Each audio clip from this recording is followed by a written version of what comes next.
Gambia tamit ñu ngi yëngatu si football waaye gis nañ ne fu mu nekk nii ñu ngi struggle bu baax yow footballer nga léegi moom yaa ngi play si best league bi si best championnat bi best league bi in the world maybe nga mun a am kaddu tuuti nga mun a sànnil footballer si Gambia yi wala advice bi nga mun a jox. waaw man li ma mun a wax mooy wax ni samay morom joueurs yi man ñoom laay waxal pour wax leen ni que ñoom xam nañ ni métier bi liggéey bu ñuy def dafa métti liggéey la boo xamante ne ni que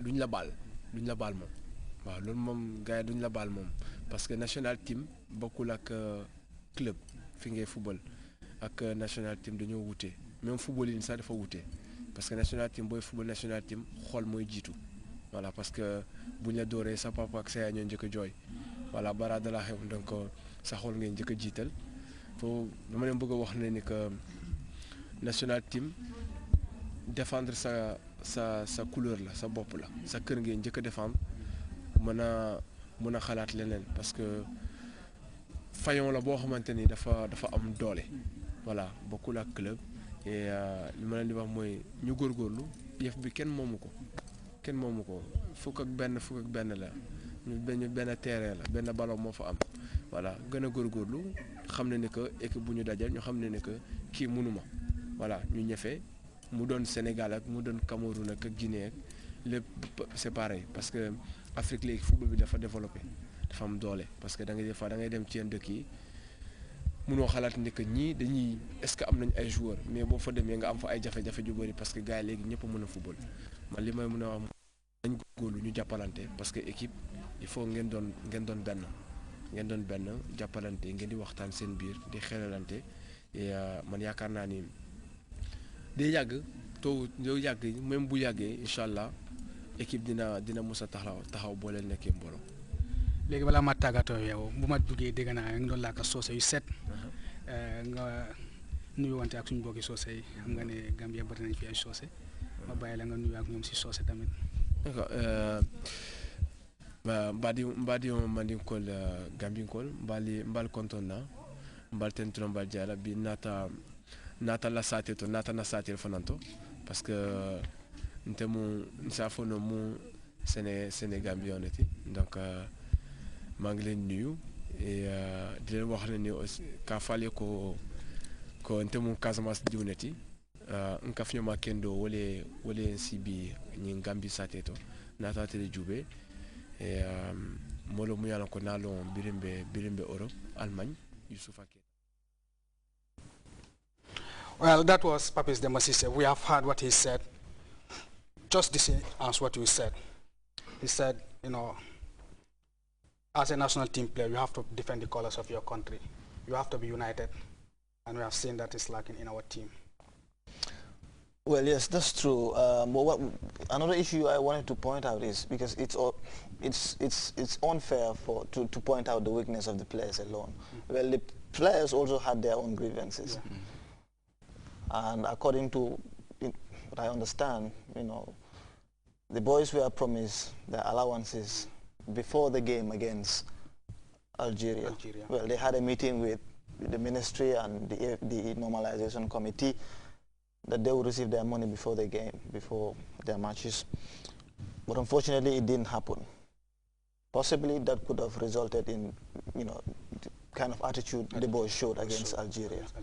And another thing is, the body language of the senior players, they don't feel that, I'm sorry to say, but they don't feel that Luciano Mancini is the right man for this job, to be honest. And most of them, well, I wonder. Some of them have vowed not to come and play again. But it seems there are a lot of problems in our football, especially with our national team. I think it's high time Gambians come together, look each other into the eyes, have frank discussions of what is happening in our football, and make sure that we trash out the things that are making our football not progressing. You understand? Unless that is done, you understand, and put our personal egos and put national interest at first. Unless that is done, Gambian football will always remain where it is. We have seen lesser countries coming and progressing. Central African Republic went and beat Egypt inside Egypt. inside Cairo. And that was Egypt's first African coordination home loss in over 4 decades. Thank you very much. I watched Guinea-Bissau play against Cameroon. It was a nail-biting game. Yeah. You understand? And Ethiopia, with all due respect, Ethiopia of all people qualifying to the final round. Gambia is still struggling. See, yes, like I said, one of those reasons is the bonuses, and I think there was this miscommunication because these boys were with the belief that there was money, and you know, unfortunately, it has to do with some of those revelations that the FIFA and CAF were giving money to the Gambia national team, which was later clarified. But then these boys were this belief that there was money and they have to pay them. So that was very, very unfortunate. And like Abdullah said also, you see, you could have seen that in the players. You asked me this question before. Whether do I believe that it will work? That is the coaching, the coaches. Yeah. And that day, I refused to make a commitment. I did not give you a specific answer. What I told you was, I have to give the coach some time and see before I can make my judgment.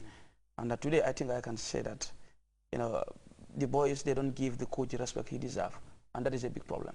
If the boys don't respect the coach, the team cannot go anywhere. We are going back to square one. It is either you give your coach the respect, or if you're not ready to give the coach the respect, you go. Somebody who is ready to die for this country. You say we need players who are ready to die for us.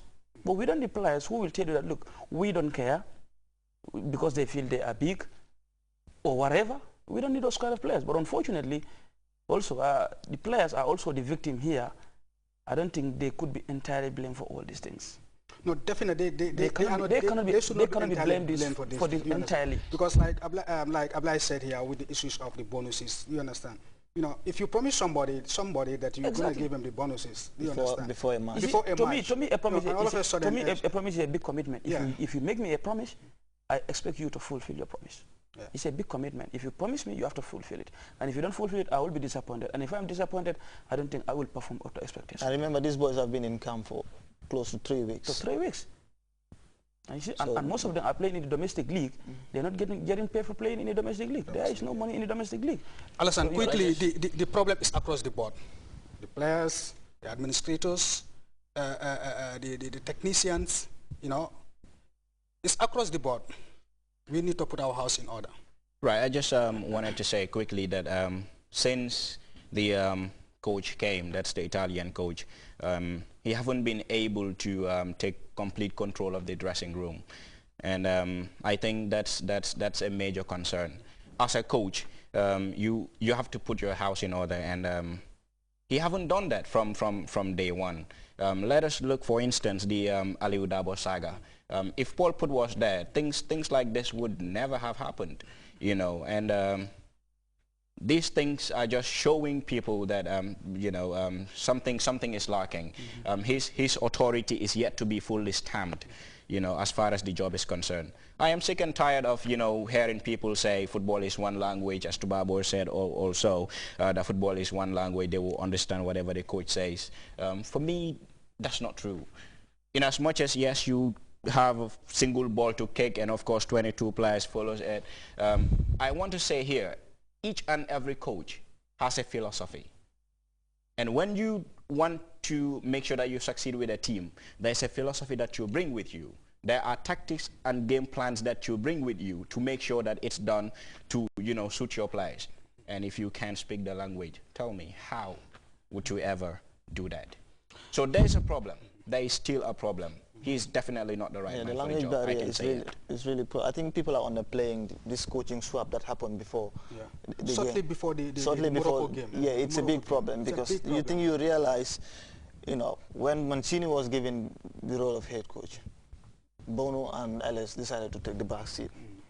And then after the game, even if you want to take some reactions, you have to seek orders everywhere before, you know.